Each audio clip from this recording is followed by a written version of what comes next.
ఈరోజు ఇప్పుడు వచ్చే నెల జరగబోయే సార్వత్రిక ఎన్నికలకు గాను ఎన్ఆర్ఐ యుఎస్ఏ స్పెసిఫిక్గా యుఎస్ విభాగానికి చెందిన ఎన్ఆర్ఐ మిత్రులు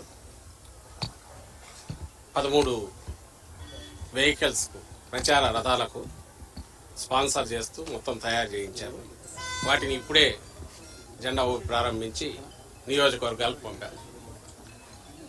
ఇది పూర్తిగా ఎవరూ అడిగింది కాదు. స్వచ్ఛందంగా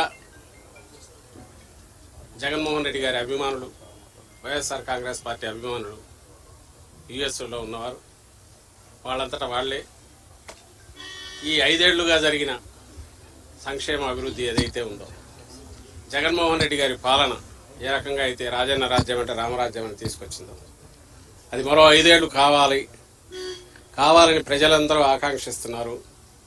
ఎక్కడికెక్కడ స్వచ్ఛందంగా ముందుకు వస్తున్నారు. ఇందులో మా వంతు మేము కూడా పాల్గొనాలి అని వాళ్ళంతటా వాళ్ళు ముందుకొచ్చి మేము ఇలా పెట్టుకోవాలనుకుంటున్నాం, దానికి సంబంధించి ఏమైనా కోఆర్డినేట్ చేయమంటే మన చల్లామధు ఆయన టీం అందరూ కూడా దీంట్లో యాక్టివ్ క్రియాశీలకంగా వ్యవహరించి ఈ వెహికల్స్ అన్నిటికీ అవసరమైన బ్రాండింగ్ చేయించి అలాగే ఎలక్షన్ కమిషన్ అనుమతులు అవన్నీ తీసుకొచ్చి ఈరోజు ఇక్కడ పెట్టారు. వాటిని ఇప్పుడే జెండా ఊపి ప్రారంభించాం. ఇది నిజంగా సంతోషించదగ్గ విషయం. ఎవరికి వాళ్ళు ఇది మా ఇంట్లో పెళ్ళినట్టు, ఎవరికి వాళ్ళు ఇది మా విజయం, జగనన్న విజయం అంటే మా విజయం అని అనుకొని ఎక్కడెక్కడ ఉన్న వాళ్ళందరూ కూడా వాళ్ళంతా వాళ్ళే ముందుకు రావడం అనేది చాలా సంతోషించదగ్గ విషయం. అండ్ ఎలా పార్టీ ఓ ప్రభంజనంలాగా వైఎస్ఆర్ కాంగ్రెస్ పార్టీ ఎలా విజయం సాధించబోతోంది, ప్రజల గుండెల్లో ఎట్లయితే స్థానం సంపాదించుకుందో, అలాగే విదేశాల్లో ఉన్న అభిమానులు కూడా మా అన్న వల్ల రాష్ట్రం బాగుపడుతుంది, మా జగనన్న వల్ల అని ఎంత గర్వంగా ఫీల్ అవుతున్నారు అన్నదంతా ఈరోజు వాళ్ళ ఈ క్రియాశీలకంగా ప్రోయాక్టివ్గా వాళ్ళు తీసుకున్న దీంట్లో రిఫ్లెక్ట్ అవుతుంది. ఇక్కడ అందులో పార్టిసిపేట్ చేసిన వాళ్ళు ఇక్కడ కూడా ఉన్నారు కొంతమంది. ఇందులో ఈ యజ్ఞంలో పార్టిసిపేట్ చేసి స్పాన్సర్ చేస్తున్న వాళ్ళలో కొంతమంది యుఎస్ఏలో ఉన్నట్టున్నారు. వాళ్ళు తమ పేర్లు చెప్పమనట్లేదు, లేదా మాకు ప్రచారం కావాలని వాళ్ళు అడగట్లేదు.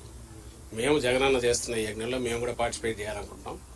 ఈ విజయంలో మా వంతు మేము కృషి చేసినట్టు ఉండాలి, ఇంకా ఎక్కడన్నా ఉంటే చెప్పండి అని కూడా వస్తున్నారు. వాళ్ళందరికీ నా అభినందనలు. అలాగే గత వారం రోజులుగా రెయిన్బోలు పనిచేసి వీటన్నిటిని రెడీ చేసుకున్న ఇక్కడ పార్టీ కార్యకర్తలకు అలాగే ఇక్కడ ఉన్న సభ్యులందరికీ కూడా నేను అభినందనలు తెలియజేస్తున్నా. చాలా ఉత్సాహంగా ఉంది మాకు. ఎందుకంటే చెప్తున్నా కదా, వచ్చే ఎన్నికలు 20 రోజుల్లో పూర్తి అయితే ఆ తర్వాత మరోసారి జగన్మోహన్ రెడ్డి గారు ఇంతకంటే ఇప్పటికంటే ఇంకా ఎక్కువ మెజారిటీతో ప్రభుత్వం స్థాపించబోతున్నారు, ప్రమాణ స్వీకారం కూడా చేయబోతున్నారు అనే ఊపు ఇప్పటి నుంచే కనపడుతుంది. ఈరోజు అభ్యర్థులు అడగలేదు, పార్టీ అడగకుండా వీళ్ళ ముందుకు వచ్చి చేయడంలో అది ఎక్స్ప్రెస్ అవుతుందని చెప్తూ మరోసారి అందరికీ అభినందనలు తెలియజేస్తున్నాను. ముఖ్యంగా వీటిని స్పాన్సర్ చేసిన యుఎస్ఏలో ఉన్న ఎన్ఆర్ఐ మిత్రులందరికీ కూడా అభినందనలు అండ్ కృతజ్ఞతలు కూడా తెలియజేస్తున్నాను. సీఎం గారు దాడి ఘటన మీద ఈరోజు తుర్కారావు టీడీపీ అరెస్ట్ చేశారు. మీరు మొదటి నుంచి ప్రీ ప్లాన్డ్ అటాక్ అని మీరు మొదటి నుంచి చెప్తున్నారు. ఈరోజు వాళ్ళని అరెస్ట్ చేశారు. ప్రీ ప్లాన్డ్ అటాకే. ఇప్పుడు ప్రీ ప్లాన్డ్ అటాక్ అనేదానికి రీజన్ కూడా చెప్పాము. ఎందుకు చెప్పామంటే జరిగిన పద్ధతి కానీ ఆ ఫోర్స్ ఎంత ఫోర్స్ఫుల్గా వచ్చింది అనేది కానీ అది ఇద్దరికి తగిలి కూడా అంతే ఫోర్స్ఫుల్గా తగలడం అంటే ఇట్ ఈజ్ నాట్ ఎవడో ఆకతాయి చేసిందో ఊరికి గాల్లోకి విసిరిందో ఇచ్చేసిందా కాదనేది అక్కడ క్లియర్గా అర్థమవుతుంది. గురి పెట్టి కొట్టారు. అదృష్టవశాత్తు తప్పింది, మా అదృష్టవశాత్తు అది తప్పింది. అక్కడికి ఈయనకు తగిలి రెండవది వెల్లంపల్లి శ్రీనివాస్ కూడా తగిలింది. ఆయన కన్నుకు తగిలింది నేరుగా. ఆయనకే అంత ఫోర్స్ఫుల్గా తగిలింది అంటే జగన్మోహన్ రెడ్డి గారికి ఇంకా ఎంత గట్టిగా తగిలి ఉంటుంది. అది కొంచెం కింద అయితే ఏమయ్యేది, ఇది మేము ఎక్స్ప్రెస్ చేసింది. మేము ఎక్స్ప్రెస్ చేయడానికి ఒక సాలిడ్ రీజన్ ఉంది. అయితే దీని మీద వాళ్ళు టీడీపీ కానీ అలాగే పవన్ కళ్యాణ్ గారికి బ్యాచ్ కానీ వీళ్ళు అంటున్న మాటలు ఇదంతా డ్రామా అని అంటున్నారు. మళ్ళీ చెప్పాము, మళ్ళీ చెప్తున్నాను, ఇదే డ్రామా వాళ్ళని ఆడమని చెప్పండి. నిజంగా దూరం నుంచి రాయి పెట్టి కొట్టించుకోమండి ఎట్లుంటుందో. ఎవడైనా సరే అక్కడ నుంచి రాయి పెట్టి కొట్టించుకోవడము ఇంకోటి చేయడం అనేది సాధ్యమా? సెకండ్ థింగ్, ఆ కాన్స్టిట్యున్సీకి సంబంధించిన బోండామో ఎవరో టార్గెట్గా మూవ్ అవుతున్నారు, ఆయన ఇరికించాలని చూస్తున్నారు అంటారు. ఇరికించాలని చూడడం ఇది. రేపు ఎవడైనా సరే హత్య చేసిన వాడైనా నన్ను హత్య దీంట్లో ఇరికించాలనుకుంటున్నారంటే ఎట్లా కుదురుతుంది?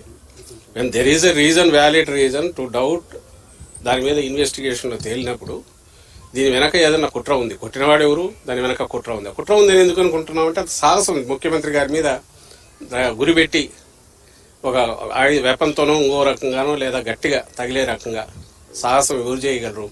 వెనక ఎవరెవరన్నా ఉండాలి, లేదా వెనక వాళ్ళు రెచ్చగొట్టిన దానివల్ల రెచ్చిపోయినా ఉండాలి.